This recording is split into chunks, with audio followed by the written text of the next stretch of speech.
আচ্ছা, আমাদের এই পৃথিবী এটা কি সবসময়ই এমন ছিল? মানে এত দুঃখ, এত অশান্তি, একটা আধ্যাত্মিক বিশ্বাস কিন্তু বলছে একদমই না।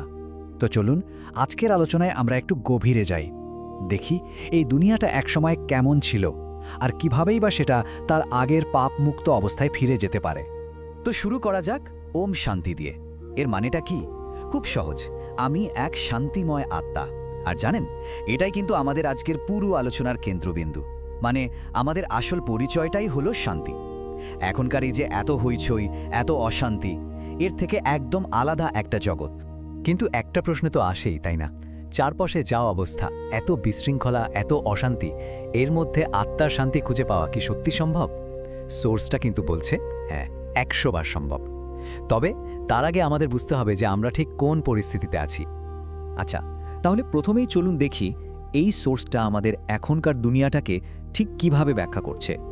এই সোর্স অনুযায়ী আমরা এখন যেখানে আছি সেটাকে বলা হচ্ছে মৃত্যুলোক, মানে the land of the dead, বা আরেকটা নাম হলো ভিশাস ওয়ার্ল্ড। এখানে নাকি সব কিছুর আধ্যাত্মিক শক্তি একদম কমে গেছে। একটা শব্দ ব্যবহার করা হয়েছে, তমপ্রধান। সোজা কথায় সব কিছুই তার আসল বিশুদ্ধতা হারিয়ে ফেলেছে আর ধীরে ধীরে পতনের দিকে যাচ্ছে। ব্যাপারটাকে বোঝানোর জন্য একটা দারুণ রূপক আছে, জানেন? বলা হচ্ছে আমাদের এই বর্তমান দুনিয়াটা হলো একটা পুরনো ভাঙাচোরা বাড়ির মতো। মানে দেওয়ালগুলো নড়বড়ে, যে কোনো সময় হুড়মুড় করে ভেঙে পড়তে পারে। কি সাংঘাতিক একটা ছবি, তাই না? তো এই ভাঙা বাড়িটাকে বাঁচানোর কি কোনো উপায় আছে, মানে বিশ্বকে রক্ষা করার? সোর্স বলছে হ্যাঁ, আছে।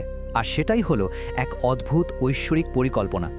এই প্ল্যানটার একেবারে কেন্দ্রে আছেন একজনই, একজন পরম সত্তা, যাকে শিব বাবা বলা হয়েছে।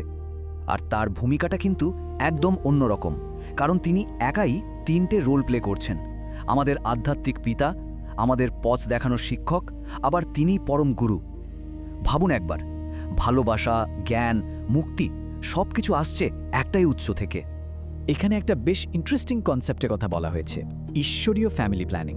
এখন আমরা যে দুনিয়াবি ফ্যামিলি প্ল্যানিং বা বার্থ কন্ট্রোলের কথা জানি, এটা কিন্তু সেটা নয়।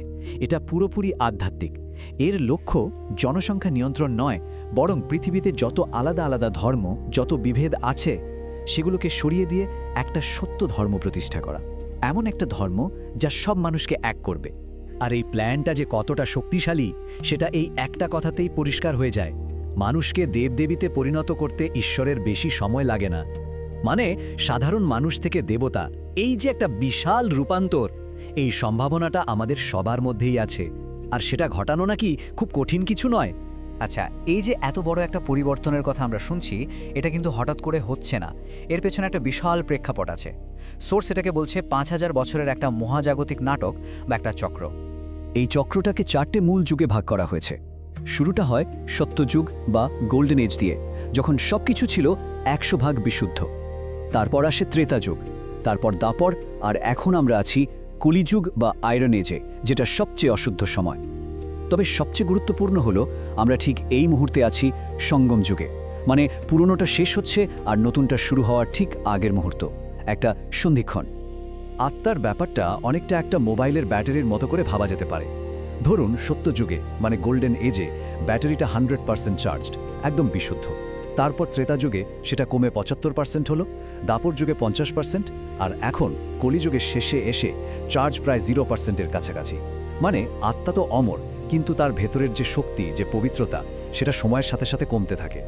তাহলে এখন প্রশ্নটা হলো, এই ডিসচার্জ হয়ে যাওয়া ব্যাটারিটাকে, মানে আত্মাকে আবার রিচার্জ করা যাবে কিভাবে? কিভাবে তাকে আবার বিশুদ্ধ করা যাবে? হ্যাঁ, তার জন্যই এই সোর্স একটা নির্দিষ্ট পদ্ধতির কথা বলছে। এই পুরো পদ্ধতিটা হলো একটা ঈশ্বরীয় বিশ্ববিদ্যালয়ের পড়াশোনার মতো। এর 3টে সহজ ধাপ। 1 নম্বর, পরমপিতাকে মনে করা, তাকে স্মরণ করা। 2 নম্বর, এই স্মরণের ফলেই নাকি আমাদের অতীতের যত খারাপ কাজের ফল, যাকে বিকর্ম বলা হয়, সেগুলো সব পুড়ে ছাই হয়ে যায়। আর 3 নম্বর, যেই মুহূর্তে কর্মফল থেকে মুক্তি মিলল, আত্মা আবার তার সেই আগের আসল পবিত্র অবস্থায় ফিরে আসে। আর এই যে এত আধ্যাত্মিক প্রচেষ্টা, এর শেষ ফলটা কি? এর ফল হলো এই পুরো দুনিয়াটার একটা আমূল পরিবর্তন, পুরনো বিশ্বের ধ্বংস আর এক নতুন বিশ্বের জন্ম। সোর্সটা কিন্তু খুব পরিষ্কার করে বলছে যে এই পুরনো অশুদ্ধ দুনিয়ার শেষটা বেশ ভয়ঙ্কর হবে। কিভাবে? প্রাকৃতিক দুর্যোগ, বিভিন্ন দেশের মধ্যে যুদ্ধ, সংঘাত, এমনকি অ্যাটমিক বম্ব বা পারমাণবিক যুদ্ধের মাধ্যমে। কিন্তু এই ভয়াবহ ধ্বংসের পরেই একটা নতুন শুরু। ঠিক ওই ধ্বংসস্তূপের মধ্যে থেকেই জন্ম নেবে একটা নতুন দুনিয়া, একটা একদম বিশুদ্ধ, পাপমুক্ত, ভাইসলেস ওয়ার্ল্ড। সোজা কথায় যাকে আমরা স্বর্গ বলি। এই দুটো দুনিয়ার মধ্যে পার্থক্যটা আকাশ আর পাতালের মতো। একবার ভাবুন, এখনকার এই কোটি কোটি দুঃখী মানুষের দুনিয়াটা বদলে গিয়ে তৈরি হবে মাত্র 9 থেকে 10 লক্ষ পবিত্র আত্মার একটা নতুন জগৎ, যেখানে কোনো অভাব থাকবে না, থাকবে শুধু সোনা আর হীরের প্রাচুর্য। আর কলিযুগের এই কষ্টের বদলে শুরু হবে সত্যযুগের স্বর্গীয় আনন্দ। আর ঠিক এভাবেই 5000 বছরের এই চক্রটা পূর্ণ হয়। পৃথিবী আবার তার সেই হারিয়ে যাওয়া বিশুদ্ধতা, সেই শান্তি ফিরে পায়। একদম শুরুতে আমরা যে শান্তিময় আত্মার কথা বলেছিলাম, মনে আছে? পুরো দুনিয়াটাই তখন সেই শান্তির একটা প্রতিচ্ছবি হয়ে ওঠে। ওম শান্তি।